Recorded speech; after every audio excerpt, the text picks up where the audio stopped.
Hello guys, आपका अपना YouTube channel chemistry bye DD sir में आपका स्वागत है। तो पिछली जो क्लास थी उसमें हम पढ़ रहे थे नाभिक स्नेही प्रतिस्थापन अभिक्रिया के बारे में। किसके बारे में पढ़ रहे थे कि नाभिक स्नेही जो प्रतिस्थापन अभिक्रिया थी उनको क्लियर कर लिया था, लेकिन उसमें से कुछ एक छोटा सा टॉपिक रहा है, वो है उभयदंतुक नाभिक स्नेही। क्या है उभयदंतुक नाभिक स्नेही, उसके बारे में आज पढ़ेंगे।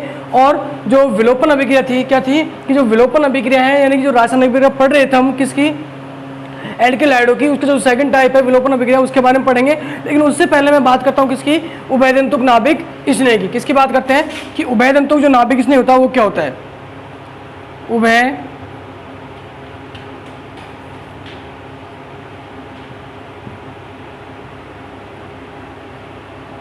उभयदंतुक नाभिक स्नेही, ठीक है। तो जो अपना टॉपिक है वो है उभयदंतुक नाभिक स्नेही।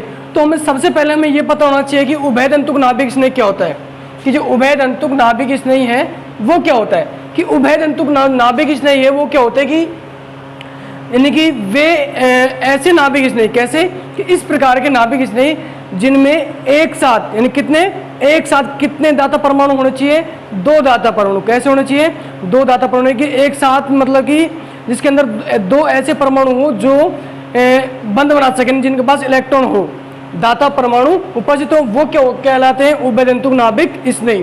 ठीक है। जैसे मैं बात करूं किसकी, साइनो नाइट्रो। क्या है साइनो नाइट्रो, क्या है उभयदंतुक नाभिक स्नेही, क्योंकि इसमें 2 दाता परमाणु उपस्थित है, एक तो कार्बन और एक नाइट्रोजन। इसी तरीके से सेकंड के एग्जांपल की बात करें जैसे कि NO2, क्या NO2, इसमें भी नाइट्रोजन और ऑक्सीजन 2 दाता परमाणु हुए नहीं हुए।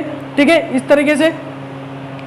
तो इसके बाद में हम देखते हैं कि इसमें जो उभयदंतुक नाभिक स्नेही, इसकी जो डेफिनेशन लिख रहा हूं वो इस प्रकार से है कि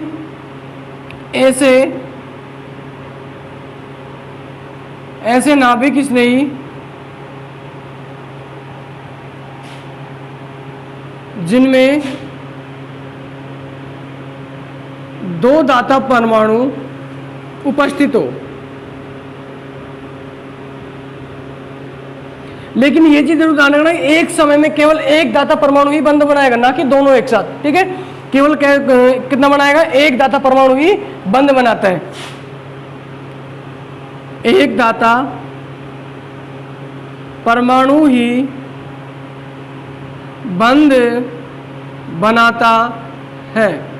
ये हो गए कौन से अपने कि जो उभयदंतुक नाभिक स्नेही वो। जैसे एग्जांपल की बात करूं मैं, साइनाइड। ठीक है, अब साइनाइड किस प्रकार, जैसे C≡N, ये क्या होता है साइनाइड। जैसे दूसरा एग्जांपल है NO2, क्या है NO2, ये किस प्रकार से होगा N≡O, इस तरीके से। ये क्या है नाभिक स्नेही है।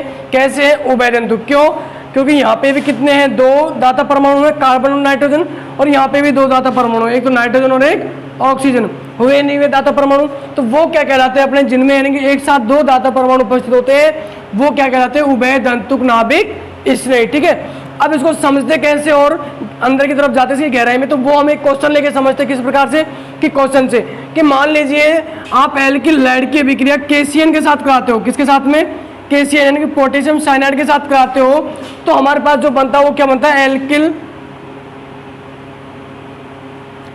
Alkyl cyanide. किसका निर्माण होता है, एल्किल साइनाइड का। और जब आप इसकी अभिक्रिया एल्किल लाइड की अभिक्रिया आप किसके साथ में, AgCN, किसके साथ में कराते हो, AgCN के साथ जब कराते हो, तो आपके पास जो बनता है वो बनता है एल्किल आइसोसाइनाइड, एल्किल आइसोसाइनाइड। ये क्वेश्चन के रूप में समझ रहे हैं इसको कि एक तरीके से क्वेश्चन समझ लो कि जब आप एल्किल लाइड की अभिक्रिया, किसकी अभिक्रिया कि जो एल्किल हैलाइड है उसकी अभिक्रिया KCN के साथ कराते हो तो एल्किल साइनाइड का निर्माण होता है। लेकिन जब केस X की अभिक्रिया यानी कि एल्किल लाइड की अभिक्रिया AgCN के साथ कराते हो तो एल्किल आइसोसाइनाइड बनता है। ऐसा क्यों होता है, ठीक है, कि ऐसा क्यों होता है, क्लियर।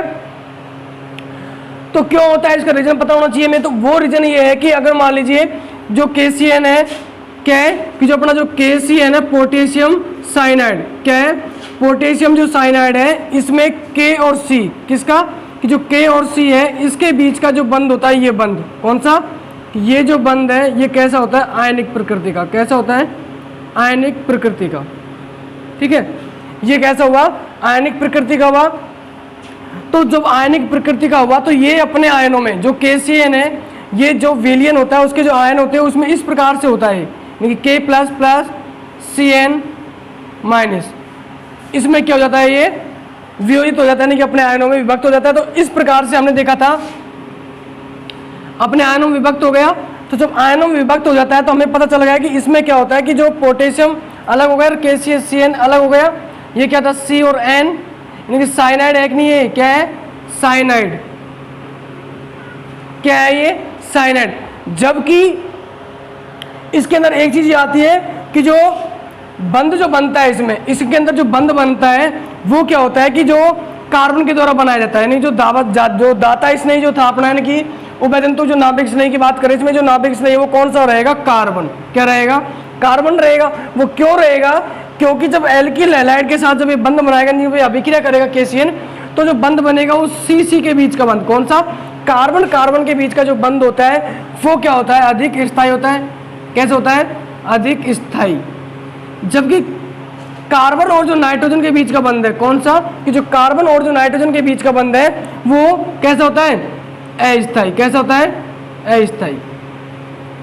कैसा होता है, अस्थायी होता है। इसलिए जो दाता परमाणु होगा, जो बंध बनाएगा वो कौन बनाएगा, कार्बन। क्या बनाएगा, कार्बन के साथ बनेगा। ठीक है, तो इस यही रीजन है हमारा कि जब आप एल्किल हैलाइड की KCN के साथ अभिक्रिया करवाते हो तो एल्किल साइनाइड का निर्माण होता है। किसका निर्माण होगा, एल्किल साइनाइड का।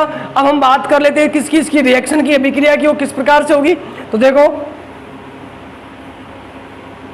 कि जब एल्किल हैलाइड KCN यानी पोटेशियम साइनाइड के साथ जब अभिक्रिया करेगा तो हमें पता है क्या बनेगा, एल्किल साइनाइड। क्या बनेगा, एल्किल साइनाइड। ये क्या अपना RX यानी कि एल्किल हैलाइड। क्या है, एल्किल हैलाइड।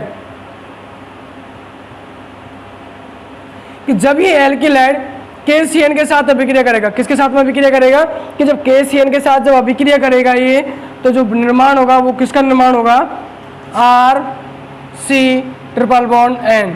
किसका, RC ट्रिपल बॉन्ड N। ये क्या है अपना एल्किल साइनाइड। क्या है, एल्किल साइनाइड, और साथ में क्या निकल जाएगा, KX। ठीक है, क्लियर यहाँ तक कि एल्किल साइनाइड किस प्रकार से बना। ठीक है, क्योंकि जो KCN था वो अपने विलयन में आयनित हुआ था। ठीक है, आयनित हुआ था, तो जो विलयन था उसके अंदर साइनाइड आयन उपस्थित हो जाता है। कौन सा आयन उपस्थित हो जाता था, साइनाइड आयन उपस्थित था। तो साइनाइड आयन के अंदर विलयन में तो यही तो था, तो यही बंध बनाएगा। इसमें से जो बात करते हैं कि कौन सा जो दाता परमाणु है, दोनों दाता परमाणु, लेकिन कौन सा बंध बनाएगा, वो बनाएगा कार्बन। क्या बनाएगा, कार्बन। और उसका रीजन था हमने पता लगा लिया, क्योंकि C के जो बीच का बंध होता है वो अधिक स्थायी होता है, जबकि CN के जो बीच का बंध है वो अधिक स्थायी नहीं होता, इसलिए कौन सा बनाएगा, CC। ठीक है, इसके बाद है कि जब आप AgCN के साथ कराते हो, किसके साथ में, AgCN के साथ कराते हो, तो एल्किल आइसोसाइनाइड का निर्माण होता है। किसका निर्माण हो रहा है, एल्किल आइसोसाइनाइड का निर्माण हो रहा है। तो एल्किल आइसोसाइनाइड का निर्माण क्यों होता है, उसका क्या रीजन है कि भाई एल्किल आइसोसाइनाइड का निर्माण तो कर लिया, लेकिन इसमें क्या होता है कि जो AgCN है, जो AgCN है, इसमें Ag और C के बीच का बंध, किसका, कि Ag और जो C है इसके जो बीच का जो बंध होता है वो कैसा होता है, सहसंयोजक। कैसा होता है, सहसंयोजक, यानी कि Ag और C के बीच का बंध, ये जो बंध होगा ये कैसा होगा, सहसंयोजक। कैसा होता है, ये सहसंयोजक होता है। इस कारण इसके अंदर जो RX की जब आप अभिक्रिया करवा रहे हो AgCN के साथ, तो इसमें क्या होता है कि जो नाइट्रोजन जो होता है, क्या होता है, AgCN के अंदर जो नाइट्रोजन समूह है उसमें क्या है अपने पास में, एकांकी इलेक्ट्रॉन युग्म है कि नहीं है, लॉन पेयर्स को बोलते हैं एकांकी इलेक्ट्रॉन युग्म। क्या है, एकांकी इलेक्ट्रॉन युग्म है कि नहीं एक। ठीक है, तो ये जो एकांकी इलेक्ट्रॉन युग्म है ये किसके साथ में कहाँ चले जाते हैं, कार्बन के ऊपर, यानी कार्बन के ऊपर चलेंगे तो कार्बन के ऊपर जाने के बाद जो बंध बनेगा वो कौन सा बनेगा, R का, किसके साथ में, N के साथ, यानी कि जो नाइट्रोजन है वो कार्बन पर चले जाएंगे, नाइट्रोजन के एकांकी इलेक्ट्रॉन युग्म, और वो उसके साथ में क्या बना लेता है, बंध बना लेता है। इस प्रकार से क्या बनेगा अपना एल्किल आइसोसाइनाइड। अब इसकी अभिक्रिया किस प्रकार से है, देखो कि जब एल्किल हैलाइड किसके साथ में अभिक्रिया की, CN के साथ, किसके साथ की, AgCN के साथ की।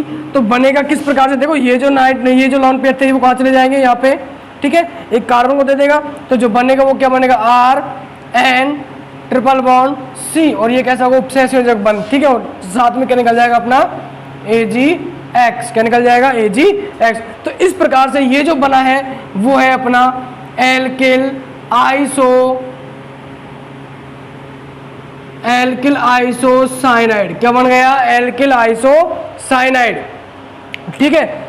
ये था अपने क्वेश्चन के रूप में हमने समझा था किसको, कि उभयतंतुक जो नाभिक स्नेह उसको, कि उभयतंतुक नाभिक स्नेह क्या था, कि जिसमें यानी कि ऐसा नाभिक स्नेह जिसमें दो दाता परमाणु उपस्थित हो, लेकिन एक समय में एक दाता परमाणु ही बंध बनाता हो, जैसे कि CN और NO2, ठीक है। एग्जांपल के तौर पे इसको क्वेश्चन के रूप में देखा था कि जब एल्किल लैड के विक्रिया KCN के साथ कराते हो तो एल्किल साइनाइड बनता है, और अगर आप एल्किल लैड के विक्रिया AgCN के साथ कराते हो तो एल्किल आइसोसाइनाइड बनता है। तो वो क्यों बनता है, उसका रीजन देख लिया हमने कि जो RX की विक्रिया KCN के साथ करवाई तो क्या बना, एल्किल साइनाइड बना। वो क्यों बना, क्योंकि पोटेशियम और कार्बन KCN का जो बीच का बंध है कैसा होता है, आयनिक प्रकृति का।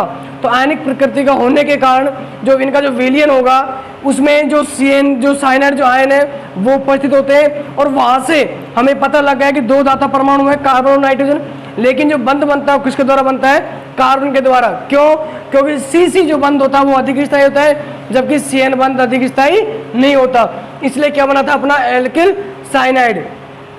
लेकिन AgCN की जब बात की तो उसमें एल्किल आइसोसाइनाइड बन रहा था। वो क्यों बन रहा था, ठीक है, वो इसलिए बन रहा था क्योंकि Ag जो C था, AgC के जो बीच का बंध था वो कैसा था, सहसंयोजक, कैसा था, सहसंयोजक था। तो सहसंयोजक होने के कारण जो नाइट्रोजन जो था उसके ऊपर क्या थे, एकांकी इलेक्ट्रॉन युग्म थे, और वो जो एकांकी इलेक्ट्रॉन युग्म है वो कहाँ चले जाते, कार्बन के ऊपर चले जाते हैं, और कार्बन पर जाने के बाद अपना एक बंध बना लेते हैं, ठीक है। इस प्रकार से जो बंध बनेगा वो नाइट्रोजन के द्वारा बनेगा, ठीक है, कार्बन पर चले गए वो, जाने के बाद जो बनेगा वो क्या बनेगा, एल्किल आइसोसाइनाइड, इस प्रकार से, ठीक है। अब मैं बात करूं, इसका एक क्वेश्चन और है, देखो यहाँ से ये जरूर ध्यान रखना, ये क्वेश्चन एग्जाम में आ चुका काफी बार। इसके बाद जो नेक्स्ट जो क्वेश्चन है वो उभयतंतुक से रिलेटेड ही है। वो इस प्रकार से कि जब आप एल्किल लैड की विक्रिया, किसके विक्रिया, कि एल्किल लैड की विक्रिया KNO2 के साथ, KNO2 के साथ जब कराते हो तो एल्किल नाइट्राइट बनता है। क्या बनता है, एल्किल नाइट्राइट बनता है। तो क्यों बनता है वो, और जब वहाँ पे एल्किल लैड की विक्रिया AgNO2 के साथ कराते हो तो नाइट्रो एल्केन बनता है। क्या बनता है, नाइट्रो एल्केन बनता है। तो वो क्यों बनता है, जिस प्रकार से हमने इसको समझा था उसी प्रकार से इसको समझते हैं। देखो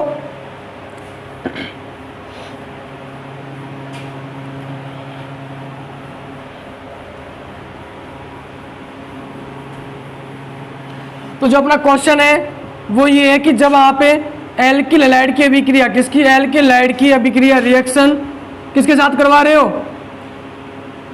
KNO2 के साथ, तो जो निर्माण हो रहा है वो किसका हो रहा है, एल्किल नाइट्राइट का, ठीक है। और जब आप इसकी अभिक्रिया एल्किल हैलाइड की रिएक्शन किसके साथ करवा रहे हो, AgNO2 के साथ जब आप करवा रहे हो तो जो बन रहा है वो बन रहा है नाइट्रो एल्केन। तो ये सब क्यों होता है, इनका रीजन क्या है, ठीक है, उसके बारे में जिस प्रकार से हमने अभी जस्ट जो क्वेश्चन लिखा पढ़ा था उसी तरह से इसको सॉल्व करेंगे। कि जब आप एल्किल हैलाइड की अभिक्रिया, किसके साथ अभिक्रिया, एल्किल हैलाइड की अभिक्रिया KNO2 के साथ कराते हो, तो इसमें हम सीधा सीधा सबसे पहले बात करते हैं KNO2 की, किसकी, KNO2 की। जो KNO2 है उसमें K और N के बीच का बंध, किसका, K और जो N है उसके जो बीच का बंध है वो कैसा होता है, आयनिक प्रकृति का। कैसा होता है, आयनिक प्रकृति का। तो आयनिक प्रकृति का होने के कारण इसमें क्या बनता है, एल्किल नाइट्राइट बनता है, ठीक है। रीजन पता लग गया क्यों बन रहा है, क्योंकि जो KNO2 है उसमें पोटेशियम और जो नाइट्रोजन के बीच का बंध जो बंध होता है वो कैसा होता है, आयनिक प्रकृति का। जबकि AgNO2 के अंदर, किसके अंदर, AgNO2 के अंदर Ag और N, Ag और जो N है उसके जो बीच का बंध होता है वो होता है सहसंयोजक। कैसे होता है, सहसंयोजक, ठीक है। कैसे होता है, सहसंयोजक होता है। इसलिए इसमें क्या बनता है, नाइट्रो एल्केन बनता है। क्या बनता है, नाइट्रो एल्केन बनता है। और हमने बता दिया था कि इसमें जो क्या होता है कि ये जो NO2 है, AgNO2 की बात कर रहे हैं, इसमें जो नाइट्रोजन है ये क्या करता है कि जो एल्किल जो हैलाइड था, जो एल्किल हैलाइड था उसका जो कार्बन परमाणु है उसको क्या करता है, ये अपने जो एकांक इलेक्ट्रॉन युग्म है उसको दे देता है और देने के बाद क्या बना लेता है, बंद बना लेता है। क्या बना लेता है, बंद बना लेता है। तो इस प्रकार से क्या बनेगा इसमें, जो नाइट्रो एल्किन बन जाएगा। क्या बन जाएगा, नाइट्रो एल्किन, और यहाँ पे क्या बनता है, एल्किल नाइट्राइट। तो इसकी रिएक्शन की बात करते हैं किस प्रकार से, तो RX प्लस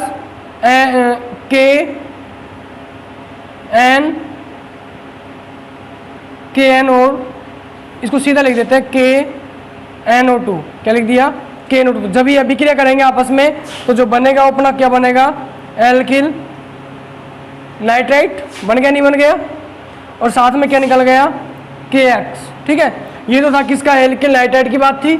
जब आप इसमें ये करते हो AgNO2 तो जो बनेगा वो किस प्रकार से बनेगा, इसमें बनेगा RNO2 प्लस AgX। क्या बनेगा, AgX। ये था अपना नाइट्रो एल्किन और ये है एल्किल नाइट्राइट।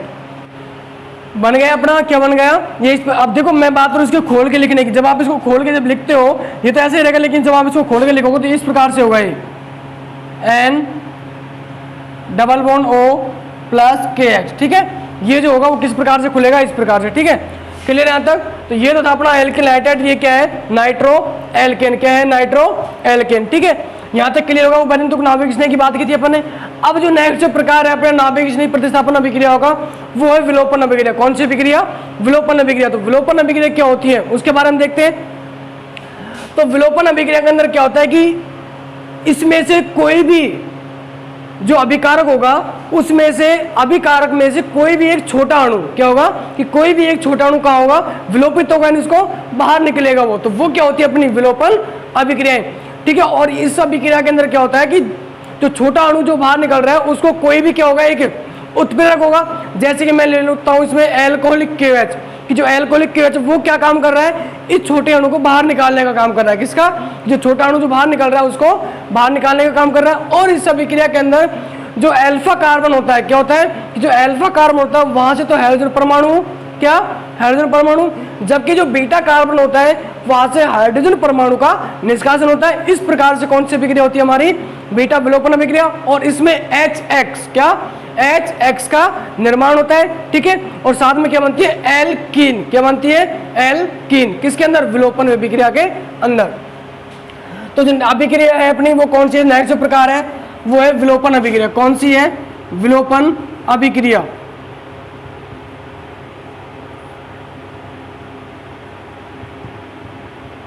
ठीक है, तो अब बात करते हैं विलोपन अभिक्रिया की कि मैंने बताया कि विलोपन अभिक्रिया में क्या होगा, एक छोटा अणु कहाँ निकलेगा, बाहर निकलेगा। और उस छोटे अणु को कौन बाहर निकालेगा, जैसे कि मैंने लिया एल्कोहलिक KOH, यानी जो उत्प्रेरक होगा वो क्या करेगा, इसको बाहर निकालने का काम करेगा और छोटा अणु यहां से बाहर निकलेगा। ये होती है अपनी कौन सी, विलोपन अभिक्रिया। यानी कि जब एल्किल हैलाइड, जब एल्किल हैलाइड कि जो एल्किल हैलाइड होगा उसको एल्कोहलिक, किसमें कि जो एल्कोहलिक KOH के साथ अभिक्रिया करवाते हो तो जो निर्माण होगा किसका निर्माण होगा, अभिक्रिया कराने पर एल्कीन का। किसका निर्माण होगा, एल्कीन का निर्माण होगा। क्लियर है तक, किसका निर्माण होगा, एल्कीन का निर्माण होगा। अब वो जो एल्कीन बन रही है हमारी वो किस प्रकार से बन रही है उसको देखते हैं। देखो जैसे मैंने ले लिया ये एल्किल हाइड है CH3CH2 X की X ले लो चाहे Cl ले लो, कोई दिक्कत नहीं। इसे मैंने ले लिया यहाँ पे X हाइड्रोजन परमाणु, ठीक है। तो जब मैं इसको देखो यहाँ पे तो जो मैंने क्या लिया एल्कोहलिक KOH, क्या है ये एल्कोहलिक KOH, कैसा है एल्कोहलिक KOH है। जब आप इसमें अभिक्रिया कराते हो तो मैंने भी बताया था कि जो अल्फा कार्बन, कौन सा कि जो अल्फा कार्बन होगा, अल्फा कार्बन से हाइड्रोजन परमाणु और बीटा कार्बन, बीटा से हाइड्रोजन परमाणु को क्या होगा है निष्कासन। क्या होता है, इनका निष्कासन होता है। ठीक है, तो आपको पता होना चाहिए कि हाइड्रोजन परमाणु जिस कार्बन के साथ जुड़ा हुआ है, हाइड्रोजन परमाणु जिस कार्बन के साथ जुड़ा हुआ है वो तो होता है अपना अल्फा कार्बन, और उसके जस्ट पास वाला जो कार्बन होगा वो होगा बीटा कार्बन। कौन सा होगा, बीटा कार्बन। तो मैंने बताया था अल्फा से तो हाइड्रोजन परमाणु और बीटा से हाइड्रोजन परमाणु। ये तो कौन सा होगा, अल्फा कार्बन। यहां से तो क्या निकल गया एक्स, क्लियर, क्या निकल गया एक्स, और यहां से क्या निकल गया एच, तो क्या निकल गया साथ में एच एक्स, क्या निकल गया अपना बाहर निकल गया। और जो बना वो क्या बना, एल्किन। क्या बन गई, एल्किन की CH2 डबल बॉन्ड CH2, ये क्या है अपनी एल्किन। ठीक है, क्या है एल्किन और वो क्या है HX। ठीक है, तो वो किस प्रकार से बनती है, अब देखो इसको थोड़ा खोल के बात करते हैं इसकी कि ये क्या है H C H H single bond C H H, और ये क्या है X। जब आप इसकी एल्कोहलिक QH के साथ जब रिएक्शन कराते हो तो क्या होगा, मैंने बताया था कि ये जो है, देखो मैं इसको ऐसे लिख दूं, कोई दिक्कत थोड़ी है इस समझने के लिए। ठीक है, तो जो अल्फा जो कार्बन है ये बीटा कार्बन, तो अल्फा कार्बन से क्या निकलेगा, हाइड्रोजन परमाणु निकलेगा ये वाला, और बीटा कार्बन से हाइड्रोजन, तो ये कहाँ होगा, बाहर निकल जाएगा। क्यों जाएंगे, ये बाहर निकल जाएंगे, ये निकल गया नहीं निकल गया, यानी कि HX बाहर निकल गया, नहीं निकाल दिया यहाँ से। तो क्या होगा कि ये जो होता है X, ये तो क्या करेगा, इस बंध को अपने साथ ले जाएगा, इसके साथ X के साथ बंध बनाने के लिए। लेकिन ये जो हाइड्रोजन है क्या करेगा, इस बंध को छोड़ जाएगा, तो ये कहाँ चला जाएगा, यहाँ पे। तो किस प्रकार से क्या बन गया, C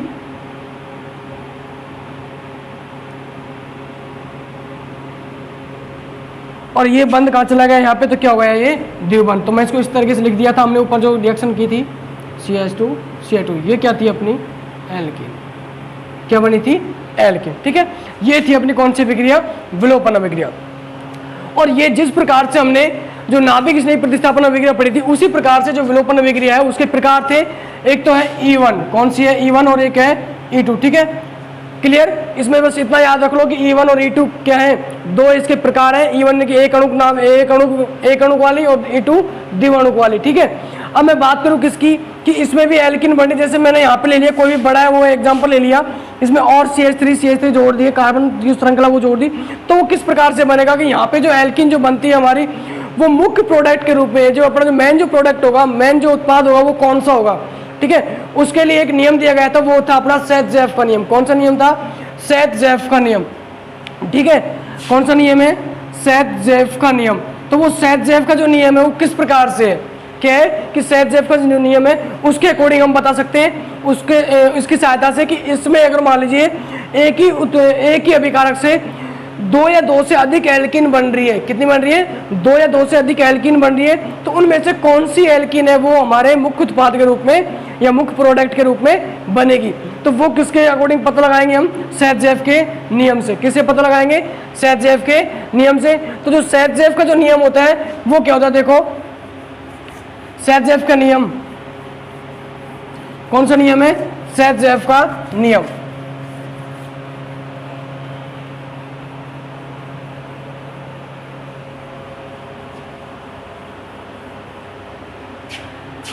सेट-जेफ का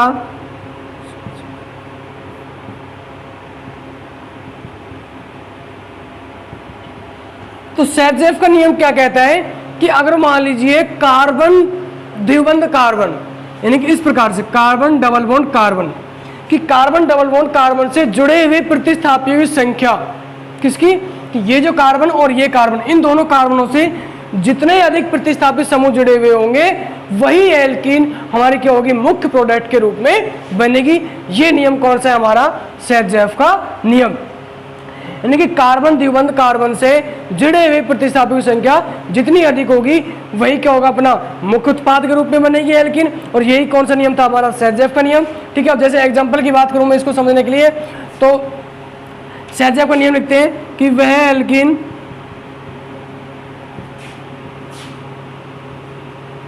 मुख्य उत्पाद के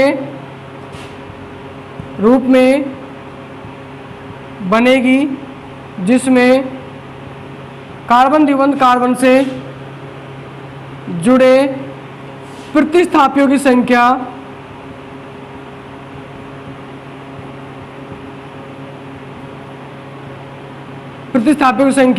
अधिक हो,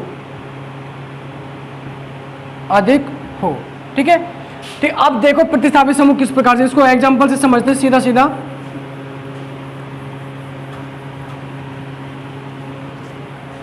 कि जैसे मैंने लिया CH3 CH2 CH2 CH2X। ठीक है, क्लियर है तक? वही काम कर रहे हैं विलोपन अभिक्रिया का, एल्कोहलिक क्या KOH। तो हमें पता है कि यहाँ पे तो एक तो हाइड्रोजन परमाणु को यहाँ से निकाल सकते हो, कहाँ से निकाल सकते हैं हम, यहाँ से भी निकाल सकते हैं हाइड्रोजन परमाणु को बाहर, कहाँ से निकाल सकते हो, यहाँ से। लेकिन देखो इससे पहले मैं बात करूँ किसकी, ये जो एग्जांपल है इसको ऐसे करो CH3 CH2X। ठीक है, ये अपना एक एग्जांपल है। जब आप इसमें क्या करा रहे हो, सेट का नियम लगाते हैं, तो इसमें क्या होगा, ये जो है देखो मैंने बताया था कि अल्फा कार्बन कौन सा हुआ, ये कौन सा हुआ बीटा, और ये कौन सा हुआ बीटा। हो गया नहीं हो गया? ठीक है, तो ये जो अल्फा कार्बन से तो क्या निकलेगा अपना, सीधे सीधा हाइड्रोजन परमाणु निकलेगा, जो हम पढ़ रहे थे विलोपन अभिक्रिया के अंदर। लेकिन यहाँ पे दो बीटा कार्बन है, एक तो ये वाला भी है, एक ये वाला भी है। यहाँ से भी बंद निकल सकती है हाइड्रोजन, यहाँ पे से निकाल सकते हो आप हाइड्रोजन। लेकिन हम बात कर रहे हैं किसकी, कि वो एल्किन कौन सी है जो अधिक यानी कि मुख्य उत्पाद के रूप में बनेगी। किसके रूप में, कि हमारी मुख्य उत्पाद के रूप में बनेगी। जैसे मैंने इसके दो एग्जांपल हो गए, यानी कि दो उत्पाद बनेंगे। ठीक है, वो कौन कौन से बनेंगे, देखो एक तो जब मैं यहाँ से इस हाइड्रोजन को बाहर निकाल रहा हूँ, कहाँ से, यहाँ से, यानी कि यहाँ से मैंने इस हाइड्रोजन को बाहर निकाला। ठीक है, तो ये तो कहाँ चला गया, ये बन तो यहाँ चला गया, और ये कहाँ आ गया, इधर आ गया। तो क्या बना है अपना, एक तो CH3 CH2 CH double bond CH2, ये उत्पाद बना नहीं बना? क्लियर है यहाँ तक? एक एल्किन तो अपनी ये बन गई। लेकिन अगर मान लीजिए मैं यहाँ से ना निकालूँ इस हाइड्रोजन को, और मुझे कहाँ से निकालना है, यहाँ से, कहाँ से निकालना है, यहाँ से इस हाइड्रोजन को निकालना है, तो ये भी तो एल्किन ही बनेगी भाई, क्योंकि ये कहाँ चला जाएगा, बंद यहाँ चला जाएगा, और ये कहाँ जाएगा, इसके पास आ जाएगा। ठीक है, तो एक एल्किन अपनी ये बन गई। क्लियर? ठीक है, बन गई नहीं बन गई, इस प्रकार से।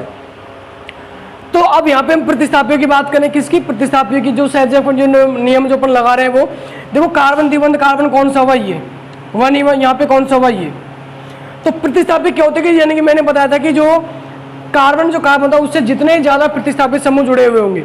देखो इससे प्रतिस्थापित समूह कौन सा, ये पूरा एक प्रतिस्थापित समूह हुआ नहीं हुआ। ये नहीं है कि आपने इसको एक लगा लिया, इसको एक लगा लिया, दो हुए, ऐसा नहीं। इसके साथ जो जुड़ा हुआ वो पूरी के पूरा एक होगा वो। ठीक है, यहाँ पे कितना, एक, क्या इस कार्बन से जुड़ा हुआ है, कोई नहीं जुड़ा हुआ ना, तो कितने प्रतिस्थापित समूह इसमें, तो एक प्रतिस्थापित समूह। कितना है, एक। लेकिन यहाँ पे बात करते हैं प्रतिस्थापित समूह की, तो यहाँ तो एक तो देखो ये इस कार्बन से जुड़ा हुआ है, एक तो ये रहा, और एक देखो ये रहा। ठीक है, तो कितने हो गए, एक प्लस एक कितना हो गया, दो। यहाँ पे कितने प्रतिस्थापित समूह है इसमें, दो प्रतिस्थापित समूह। ठीक है, तो मैंने भी आपको बताया था सेट के नियम के बारे में कि जितने ज्यादा अधिक प्रतिस्थापित समूह होंगे, कार्बन डबल बॉन्ड कार्बन से जितने ज्यादा प्रतिस्थापित समूह जुड़े हुए होंगे, वही एल्किन क्या होगी, हमारी अधिक स्थायी होगी, यानी कि मुख्य उत्पाद के रूप में बनेगी। तो यहाँ पे अब पता चल गया कौन सी एल्किन बन रही है, ये वाली कौन सी बन रही है, ये क्या बनेगी, हमारी मुख्य उत्पाद के रूप में। कौन सा होगी, मुख्य उत्पाद के रूप में। ठीक है, जबकि ये नहीं होगी। ये था हमारा कौन सा, सेट का नियम। ठीक है, क्लियर है तक? तो आज की क्लास यहीं पे ओवर। तो नेक्स्ट जो क्लास होगी उसमें जो हम पढ़ेंगे वो पढ़ेंगे कि ये जो विलोपन अभिक्रिया के बारे में कौन सी धातुओं के साथ अभिक्रिया, कौन सी पढ़ेंगे, धातुओं के साथ अभिक्रिया। किनकी, एल्किल हैलाइडों की धातुओं के साथ अभिक्रिया के बारे में। तो अगर किसी को कोई डाउट, किसी को कोई क्वेश्चन हो तो कमेंट करके बताएं। ठीक है, और जिन्होंने हमारा चैनल को लाइक एंड सब्सक्राइब नहीं किया वो लाइक, कमेंट एंड सब्सक्राइब जरूर करें।